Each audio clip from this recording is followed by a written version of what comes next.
276 question. What is acceleration? Acceleration అంటే త్వరణం అంటే ఏంటిది? Rate of change in velocity is called as acceleration. Rate of change in velocity is called as acceleration. Acceleration is equal to velocity divided by time. So rate అన్నామంటే ఎప్పుడు కానీ time అంటారు, time అనడం జరుగుతుంది. So velocity divided by time, velocity divided by time is equal to what? Acceleration. Acceleration. Write equations of motion. These are very important.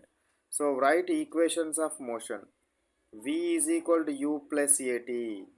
S is equal to UT plus half AT square. S is equal to UT plus half AT square.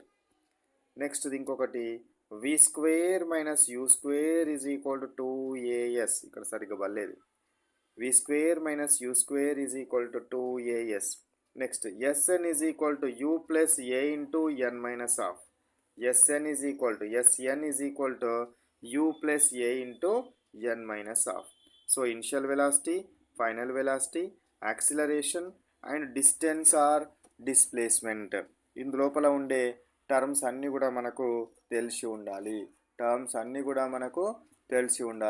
ఈ principles కూడా చాలా important. మనకు ఈ principal కూడా important కాబట్టి ఇవన్నీ కూడా తెలిసి ఉండాలి. ఓకేనా? సో మళ్ళీ ఒకసారి చెప్తా చూడండి. ఏమేమి ఉన్నాయి మనకు? ఒకటి V is equal to U plus AT. ఈ రెండోది S is equal to UT plus half AT square. నెక్స్ట్ది థర్డ్ వన్, మూడోది V square minus U square is equal to 2AS. నాలుగోది SN is equal to U plus A into N minus half. SN అంటే ఏంటిది? The nth సెకండ్లో travel చేసిన distance. So ఇవి మనకు different principles. U అంటే initial velocity, V అంటే final velocity, S అంటే డిస్టెన్స్ ఆర్ డిస్ప్లేస్మెంట్. ఇందులో సబ్స్టిట్యూట్ చేసి A అంటే యాక్సిలరేషన్. ఓకేనా? Next 278 question. Distance travelled by an object in nth second is. nవ సెకండ్ కాలంలో, nవ సెకండ్లో, 4వ సెకండ్ లేదా 3వ సెకండ్లో అది ప్రయాణించిన distance Sn is equal to V0 plus A into N minus half. So V0 plus A into N minus half. nవ సెకండ్లో, nth సెకండ్ అంటే ఇది nవ సెకండ్లో ప్రయాణించిన డిస్టెన్స్. ఇక్కడ నుంచి ఇక్కడికి డిస్టెన్స్ ట్రావెల్ చేసింది అనుకోండి. ఒక సెకండ్లో ఇక్కడ నుంచి ఇక్కడికి, ఇంకొక సెకండ్లో ఇక్కడ నుంచి ఇక్కడికి, ఇంకొక సెకండ్లో ఇక్కడ నుంచి ఇక్కడికి ట్రావెల్ చేసింది. ఇప్పుడు మొత్తం 3 సెకండ్లలో ట్రావెల్ చేసిన డిస్టెన్స్ అంటే ఇక్కడ నుంచి ఇక్కడ వరకు మొత్తం. కానీ 3వ సెకండ్లో ట్రావెల్ చేసిన డిస్టెన్స్ అది ఏంది? ఇక్కడ నుంచి ఇక్కడ వరకు మాత్రమే. అట్లా ఎన్నవ సెకండ్లో ట్రావెల్ చేసిన డిస్టెన్స్ కనుక్కోమన్నప్పుడు ఈ ప్రిన్సిపల్ని మనం యూజ్ చేయాలి. V0 plus A into N minus half. ఒకవేళ మొత్తం సెకండ్లో ట్రావెల్ చేసిన డిస్టెన్స్ కవర్ చేయమన్నప్పుడు Sn ఈజ్ ఈక్వల్ టు అది UT ప్లస్ హాఫ్ AT స్క్వేర్లో యూజ్ చేయాలి. ఓకే. 279 క్వశ్చన్ చూడండి. What is acceleration due to gravity?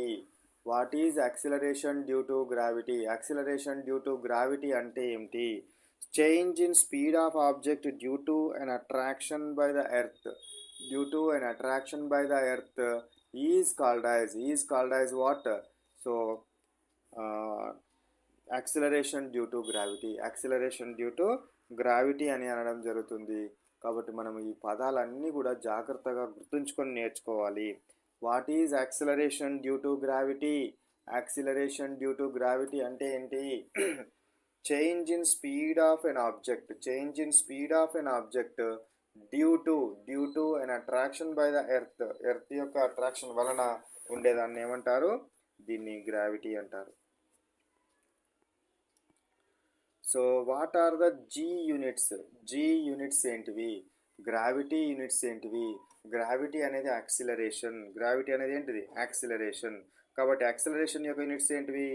Metres per second square. Acceleration యొక్క యూనిట్స్ ఏంటివి? Metres per second square. ఎట్లొచ్చింది? Acceleration is equal to velocity by time కదా. Velocity is equal to ఏంది? Displacement by time కదా. Displacement అంటే meters by seconds, అంటే meter per second. So ఇక్కడ ఏం చేయాలి? వెలాసిటీ ప్లేస్లో meter per second divided by second. కాబట్టి ఏమవుతుంది? సెకండ్ పైకి వస్తే సెకండ్ ఇన్వర్స్ ఇంకోటి అవుతుంది కాబట్టి మీటర్స్ పర్ సెకండ్ స్క్వేర్ వస్తుంది. Meters per second square.